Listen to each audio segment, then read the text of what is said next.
Il semble heureux, Jean-Baptiste Djebbari, en ce début du mois de mars. Le 25 mai 2025, je sors enfin de prison, s'esclave-t-il à la terrasse du Rostand, café qui jouxte le jardin du Luxembourg. Dans quelques semaines en effet, il sera délivré de l'avis négatif rendu par la Haute Autorité pour la transparence de la vie publique 3 ans plus tôt. La TVP avait alors recalé le projet de reconversion de l'ancien ministre délégué au transport, de 2019 à 2022, chez l'armateur CMA-CGM. L'instance avait jugé incompatible cette fonction en raison de risques déontologiques substantiels. Entre-temps, ce marcheur de la première heure a changé de vie, loin de la politique, et n'a pas chômé. Validation d'un Executive Master à Polytechnique en février 2022 et une triple casquette de directeur associé dans le fonds d'investissement Magellim.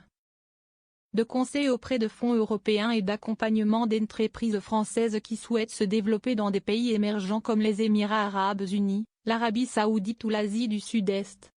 Cette triple activité m'a amené à beaucoup voyager, raconte-t-il entre deux gorgées d'une orange pressée.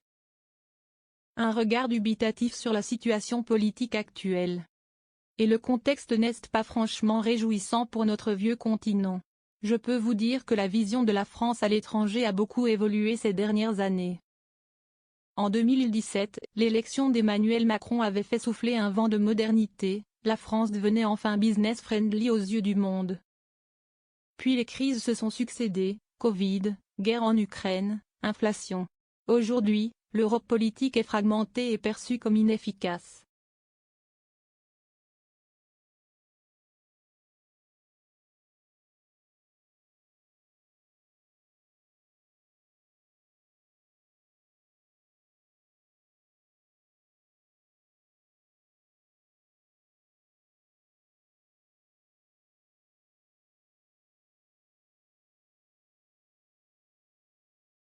Je porte un regard dubitatif sur la situation actuelle. Quel que soit le Premier ministre, il n'a que peu de levier entre les finances publiques dégradées et la minorité parlementaire. Je ne suis ni décliniste ni pessimiste, mais j'ai du mal à m'enthousiasmer pour ce que la classe politique a à proposer pour mon pays.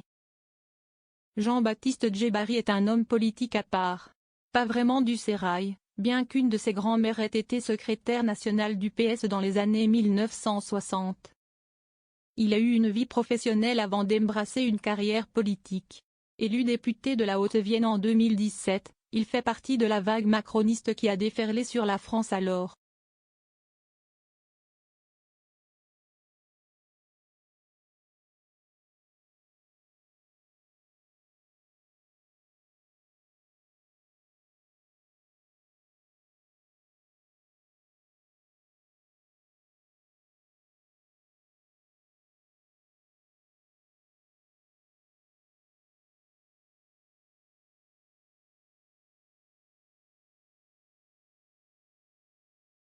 Le macronisme, CST 350 types qui ont suivi le président de la République avec un enthousiasme certain et une forme de naïveté, sans trop de conscience politique, qui pensaient pouvoir tout casser et changer le monde.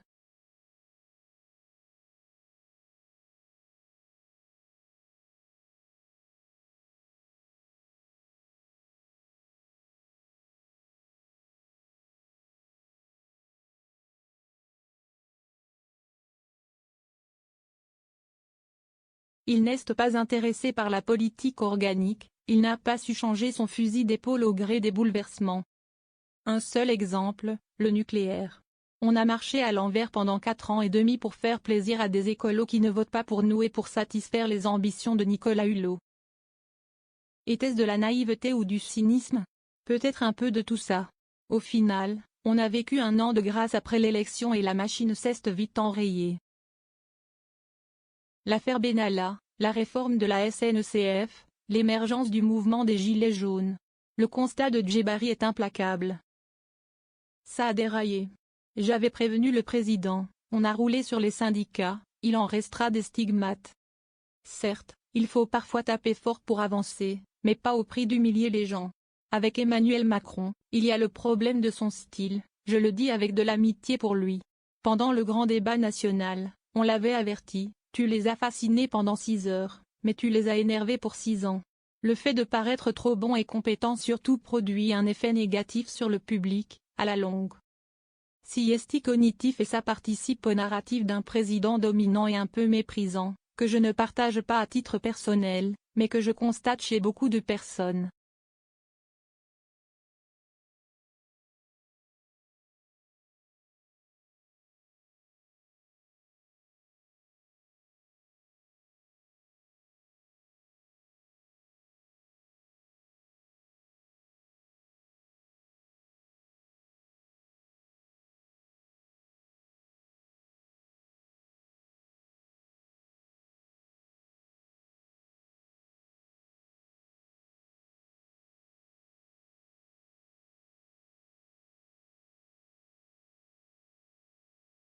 Une inquiétude qui risque, selon lui, de se prolonger pour 2027, voire au-delà. L'extrême gauche est de plus en plus extrême, l'extrême droite continue de frapper par son impréparation, notamment par les profils de nombreux candidats présentés à la dernière législative. Et, au milieu, l'impréparation sur le plan des idées et de la politique organique est patente. Seul Édouard Philippe semble se détacher. Il est organisé, il tente d'incarner quelque chose de différent, il a un parti politique avec lui. Il a cristallisé, je pense, une forme de sympathie et d'honnêteté pendant la crise du Covid qui, gênait le sentiment, est restée dans l'opinion publique. Mais pour le reste, on commente beaucoup les actions de Bruno Retailleau en ce moment, mais reparlons-en dans 6 mois, quand le gouvernement sera tombé. Je le connais bien, j'ai de l'estime intellectuelle pour lui, si est quelqu'un de structuré. Mais que peut-il proposer pour le pays en 2027? Peut-être faudrait-il organiser une primaire. Je pense qu'un profil comme celui de Jean Castex pourrait être un recours pour 2027. Il est reposant, Emmanuel Macron l'apprécie et si est un fin connaisseur de l'état profond. Avant de filer pour Londres dans le cadre de ses nouvelles activités professionnelles, l'ancien membre du gouvernement se lance dans quelques pronostics pour les échéances à venir. Je ne pense pas que Marine Le Pen réussira à se faire élire en 2027, sauf si elle se retrouve face à Jean-Luc Mélenchon au second tour. Mais sinon, le candidat modéré devrait encore l'emporter. Et après?